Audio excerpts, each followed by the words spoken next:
Hello friends, मैं किशन और फिर एक नई कहानी लेकर हाजिर हूं जो लव स्टोरी है।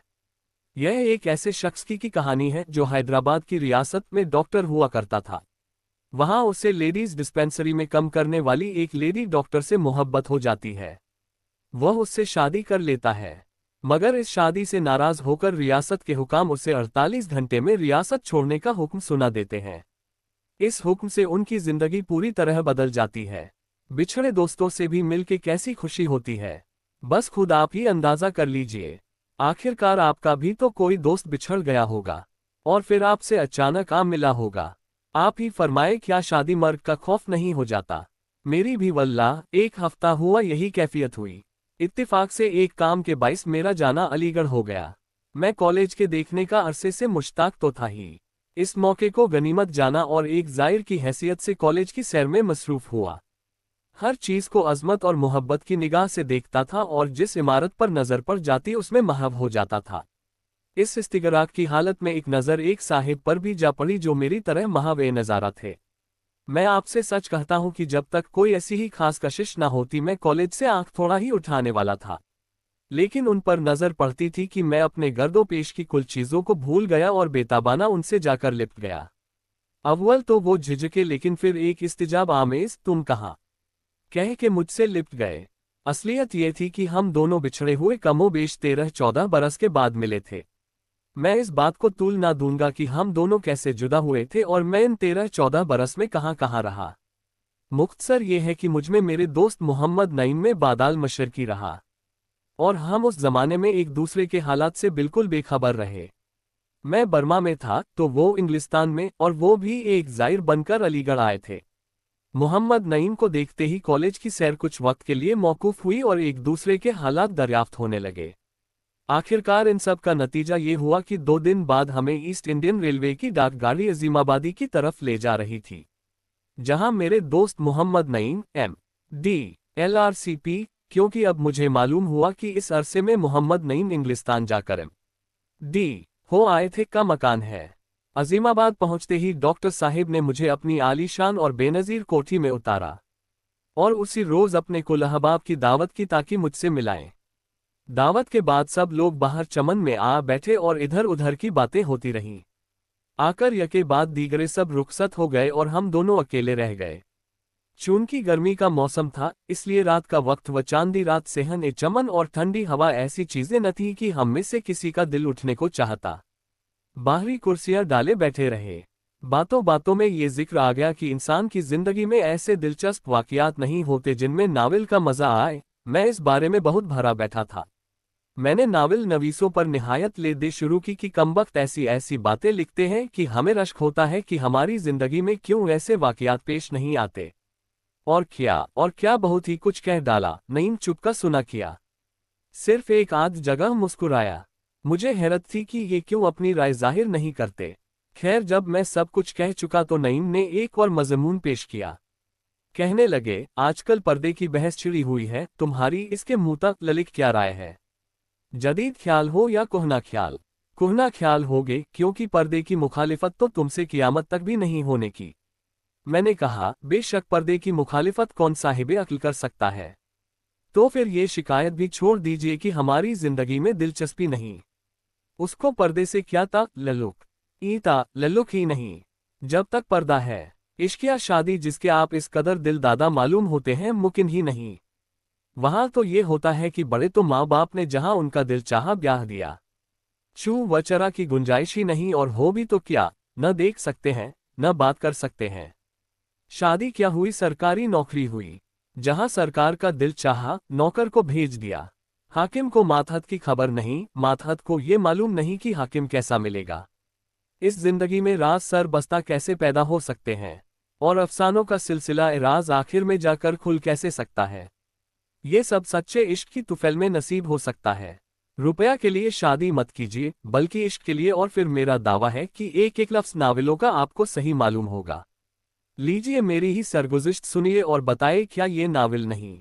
यहाँ नईम यकायक रुक गया। कुछ देर तक मुतासिर हालत में सिगार के धुएं को देखा किया, गोया नजर वहां है और ख्याल कहीं और। फिर कहने लगा, क्या इससे भी बढ़ के कोई अफसाना हो सकता है? मैंने जरा चिल्ला के कहा, लिल्लाह मेरे इश्तियाक को मत भड़काओ, कहो तो। भाई असल ये है कि ये सरगुज़िश्त ऐसी नहीं। नईम की आवाज़ यहाँ रिक्कत भरी थी कि मैं ठंडे दिल से बयान कर सकूं, मुझे माफ़ करना अगर कहीं वारफगी की हालत तारी हो जाए। तुम्हें याद होगा कि जब तुम कॉलेज में पढ़ा करते थे तो मैं हमेशा विलायत जाने की तमन्ना जाहिर किया करता था। जब तुम कॉलेज छोड़ के चले गए उसके कुछ दिनों बाद वालिद मरहूम मुझे विलायत भेजने पर राजी हो गए। हैदराबाद में तो नौकर थे ही, वहां कोशिश करके रियासत की तरफ से मुझे भिजवाया। 5 बरस की मेहनत शाका के बाद बफजले खुदा मैम डी होकर वापस आ गया और रियासत में सिविल सर्जन मुकर्रर किया गया। इसके 1 साल बाद ही वालिद माजिद का साया मेरे सर से उठ गया। वालिद मरहूम की तमन्ना ये थी कि मेरी शादी उनकी जिंदगी ही में हो जाती, मगर हाय ऐसे बाप किसे नसीब होते हैं। उन्होंने कभी मुझ पर खबर नहीं किया और इसको मेरी मर्जी पर छोड़ दिया। शादी के बारे में मेरे ख्यालात उस वक्त कुछ और ही थे और मैं उन पर हंसता था जो ख्वाह-मखाह शादी करके मुसीबत में पड़ते थे और अपनी आज़ादी से हाथ धो बैठे थे। मैं कहता था कि इससे बढ़कर भी कोई गलती नहीं हो सकती कि जानबूझकर इंसान अपने पाँव में बेड़ियां डाल ले। क्या मालूम था कि थोड़े दिनों बाद लोग मुझ पर हंसेंगे। जो शिफाखाने मेरी ज़ेरे निगरानी थे उनमें से 3-4 जनाने शिफाखाने भी थे और ये निहायत हैरत अंगेज बात थी कि उनमें एक डॉक्टरनी मुसलमान थी, लाहौर में तालीम पाई थी और हैदराबाद मुकर्रर होकर आई थी। चूंकि ये बिल्कुल एक नई बात थी इसलिए हैदराबाद में उस मुसलमान लेडी डॉक्टर का शुहरा था। हिंदुस्तानियों की बदगुमानी, आप जाने ये किसी के हक में कलिमा खैर थोड़ा ही कहेंगे, किसी को उसकी पाक दामनी में शुबहा था। कोई कहता था जाने किस रजील कौम की है। गर्ज की जितने मुंह उतनी ही बातें थीं, लेकिन उसका हुस्न सबको खैरा किए हुए था, क्योंकि वो पर्दा बिल्कुल नहीं करती थी। मुझको अपने ओहदे की हैसियत से अक्सर मिलने का इत्तिफाक होता था, मगर उस रख रखाव की औरत मैंने कभी नहीं देखी।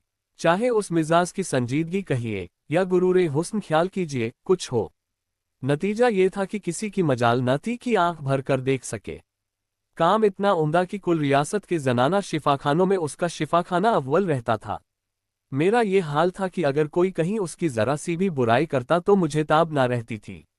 मैं कहता कि ये पहली मिसाल है कि एक मुसलमान औरत ने डॉक्टरी इम्तिहान पास किया और वो पहली मिसाल भी इतनी उम्दा है, फिर भी उसे बुरा कहा जाता है। गर्ज की मैं लोगों से उसकी हिमायत में लड़ा करता था।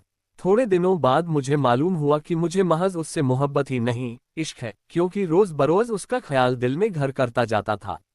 उस ख्याल को जितना मैं हटाना चाहा उतने ही ज्यादा जोर से वो दिल में मुतमक्किन होता गया। मैं अपने दिल से कहता था कि दुनिया क्या कहेगी, अजीज व अकारिब क्या कहेंगे। दिल कहता था कि इश्क में इन बातों का क्या ख्याल। क्या ये काफ़ी नहीं कि वो शरीफ है, नेक है, लाखों में इंतखाब है। जब खुदा और रसूल नहीं रोकते तो और रोकने वाला कौन होता है। मैं उन्हीं ख्यालात में मुसद्दर के रहता था और कोई तसफिया नहीं कर सकता था कि मुझे मालूम नहीं किस तरह और किस बेखुदी की हालत में एक दिन मैं उससे ये कह गया कि आपकी शादी हो गई है और अगर नहीं तो क्या आपकी ज़ौजियत की इज्जत मुझे हासिल हो सकती है। उफ, इस फिक्रे का असर उस पर कैसा हुआ है। चेहरा यकायक तमतमा उठा, आंखें जो हिस्सियात रूह की बेज़बान तर्जुमान है पर गजब हो गई और निहायत गुस्सा भरी आवाज़ से उसने मुझे जवाब दिया, जनाब मैं नहीं जानती आप क्या इरशाद फरमा रहे हैं। आप मेरे अफसर हैं, मुझे आपसे इस किस्म की बातों की उम्मीद ना थी। बजाय इसके मैं इस जवाब से अपने होश में आता न मालूम वो क्या बात थी कि जिसने मुझे और बेखुद कर दिया और बेताब होकर निहायत आजिज़ी से इल्तिजा करने लगा। उस दिन मुझे यकीन हुआ है कि इश्क अव्वल दर दिल माशूक पैदा मीशूद, गर ना सोज दशमा के परवाना शैदा मीशूद।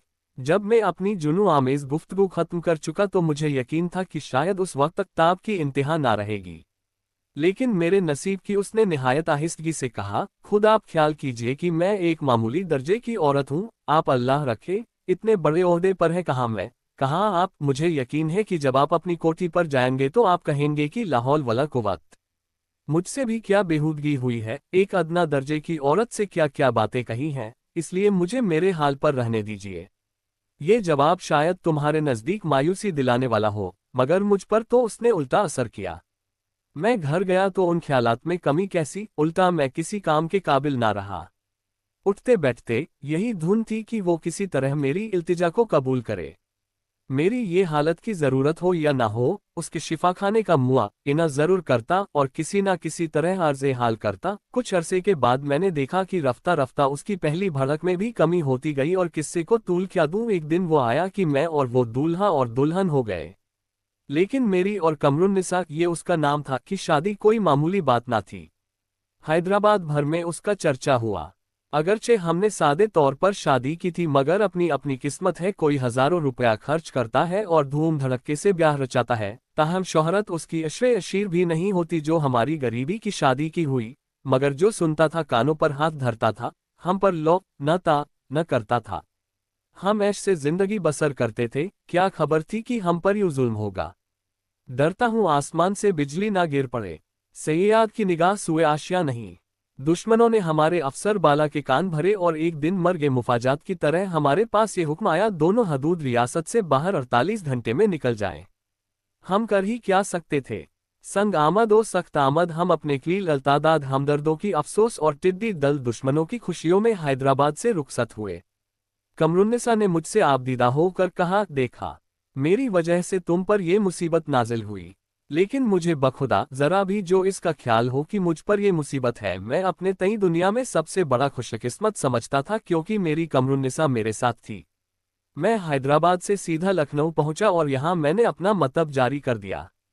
सच कहा है कि मुसीबत तन्हा नहीं आती। हैदराबाद से यूं निकला, यहां पहुंच के बिल्कुल नाउमीदी हो गई।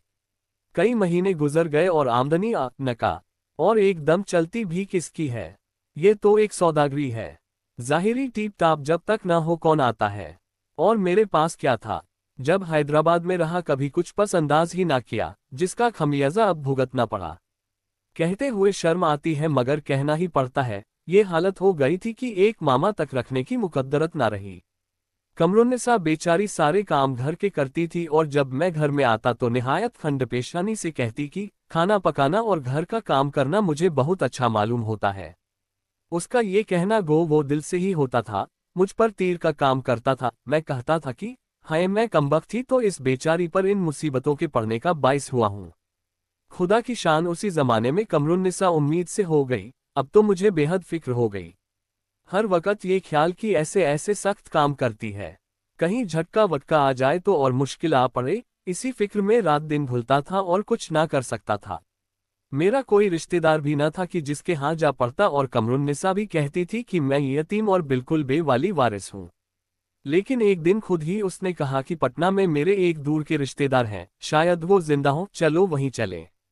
मुझको इस बात का ख्याल करते भी शर्म आती थी कि मैं उनके यहाँ जाके पढ़ूंगा, लेकिन क्या करता, कमरुन्निसा की जान भी प्यारी थी। गया, मगर बादिल ए नाखवा सता। जब हम पटना पहुंचे तो कमरुन्निसा पता पूछती हुई एक निहायत मामूली दर्जे के मकान में मुझे ले गई। दरवाजा खटखटाने पर एक बुजुर्ग सूरत बाहर आए।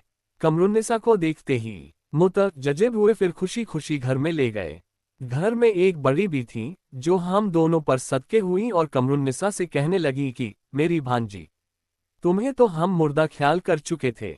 2-3 दिन में यहाँ रहा। एक दिन कमरुन्निसा के खालू हमारे मेजबान ने मुझसे कहा, यहाँ एक नवाब साहिब हैं, मैं उनकी सरकार में नौकर हूँ, चलिए आपको भी उनसे मिलाऊं। फिर एक निहायत आलीशान कोठी में मुझे ले गए और गोल कमरे में बिठा के कहा कि तुम यहीं बैठे रहना, मैं अभी आता हूँ। नवाब साहिब भी इस वक्त तशरीफ लाएंगे, महल में हैं। मैं अकेला बैठा रहा, कोठी की एक एक चीज को देखता था और अशश करता था। लेकिन एक बात से हैरत थी, सारी कोठी में सन्नाटा था। मैं ऐसी हालत में था कि यकायक सामने का दरवाजा खुला और शाहजादियों के लिबास में मलबूस एक खातून कमरे में दाखिल हुई। मैं झिझक के चाहता था कि कमरे से बाहर निकल जाऊं, और इस ख्याल से मैं बाहर की तरफ लपका भी कि उस खातून ने कहा, प्यारे नईम। फिर कर जो गौर से देखता हूं तो मेरी प्यारी कमरुन्निसा बादशाहजादी बनी खड़ी है। बेसाख्ता मेरी जबान से निकल गया, ख्वाब देख रहा हूं या मेरी आंखें धोखा दे रही हैं। कमरुन्निसा ने हंस के कहा, नहीं तुम जागते हो और मैं ही तुम्हारी कमरुन्निसा हूं। अल्लाह अल्लाह, मुझे तुम पहचानते भी नहीं। फिर मेरी तरफ बढ़के और गले में बाहें डाल के, खुदा का शुक्र है कि हमारी मुसीबतें दूर हुई, मेरे पास बड़ी रियासत है और हम अब उम्र भर यहीं रहेंगे। मैंने हैरत ज़दा होकर पूछा, तो तुमने हैदराबाद में नौकरी क्यों की थी? सब बताती हूँ, बेसब्र क्यों हुए जाते हो? मेरे वालिद मरहूम निहायत रोशन ख्याल आदमी थे। उन्होंने मेरी तालीम निहायत आला दर्जे की थी और कहते थे कि औलाद को तालीम देना बस यही वालिदैन का फर्ज है। सिवाय मेरे उनके कोई औलाद न थी, और खुदा की मर्जी ये हुई कि मेरे 12वीं साल में अल्लाह बख्शे अब्बा का साया मेरे सर से उठ गया। सारी जायदाद की मैं ही मालिक हुई। मैंने अपने सरपरस्त से कहा कि मैं डॉक्टरी पढ़ूंगी।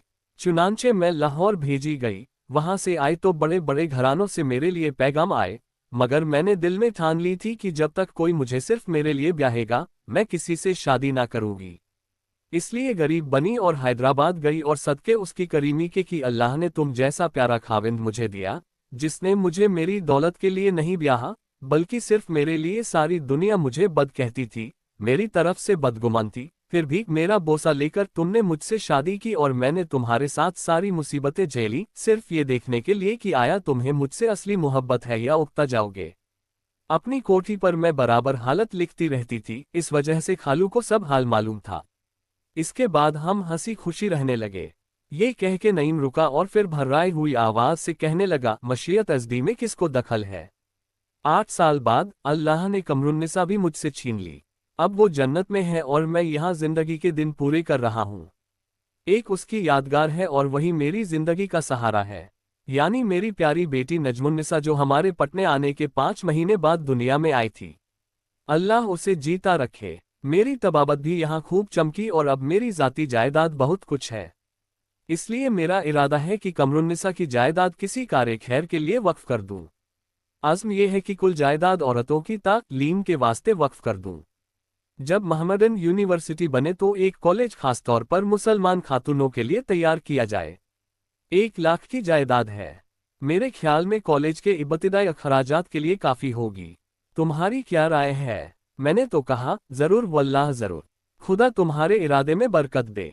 कल कौम एहसानमंद होगी, मगर शब बखैर, नियत शब हराम। चलिए, रात बहुत आई है। लो 1 बज गया, अब चल के सोना चाहिए। ये कह के हम कोठी में दाखिल हुए।